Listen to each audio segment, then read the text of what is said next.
Today we're going to look at the War of 1812, but this video is just going to focus on causes and effects of the War of 1812.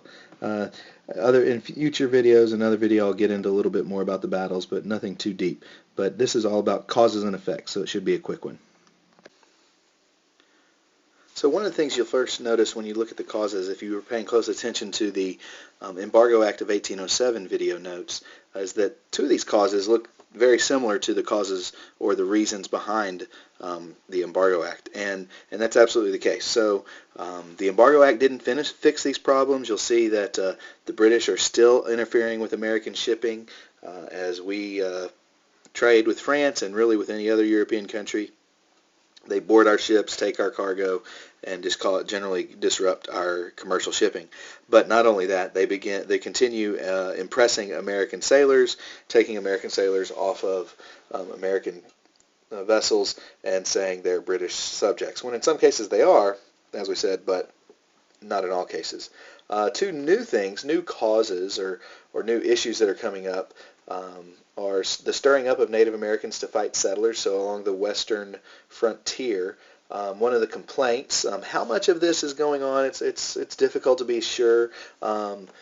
Native Americans had reason to fight settlers on their own. Settlers were moving more and more onto their territory, so they had reason to go out there and try to stop that by raiding different settlements. But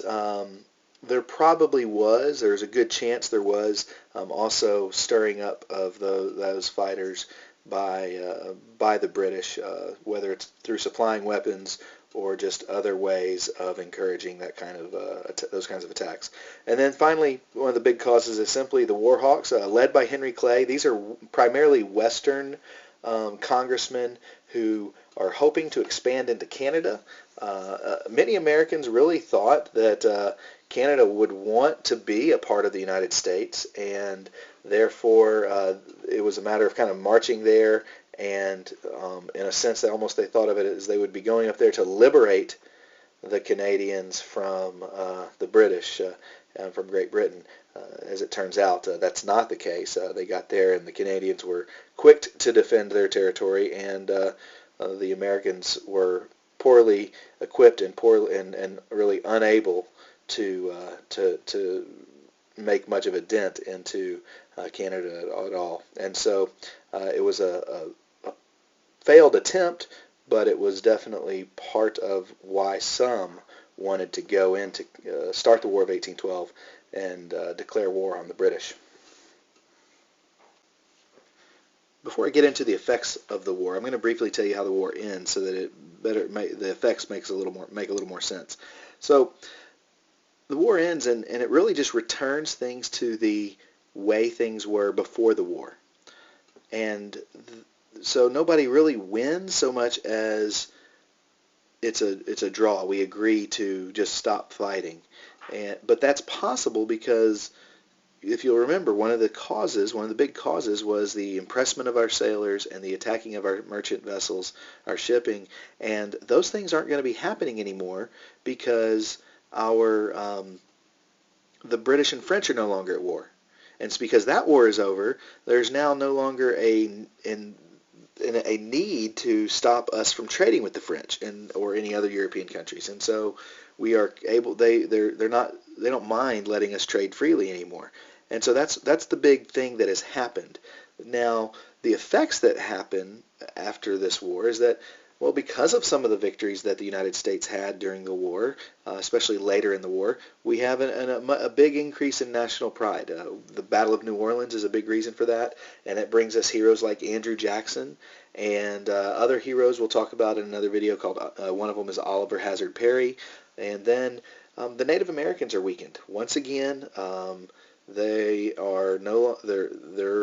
efforts were not successful in slowing the movement westward, and so they've once again been weakened, and that's going to be a major result or effect of the war. Kind of a big benefit is the growth of U.S. manufacturing. This was also seen during the Embargo Act, because when we're not trading with the British or in other European countries, our manufacturing, where we receive most of our manufacturing prior to this time, and will continue to be a big source of manufacturing in the future, but So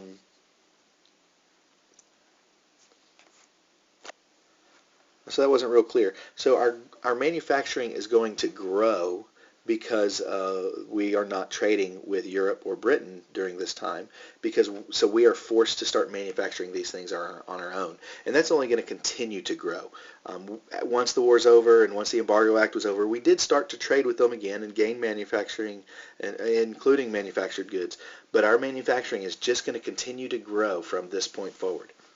And then finally, one of the effects is that people see, the United States sees, hey, we're able to defend ourselves against a powerful military, the British military, although that's only kind of a sort of. We didn't defend ourselves terribly well.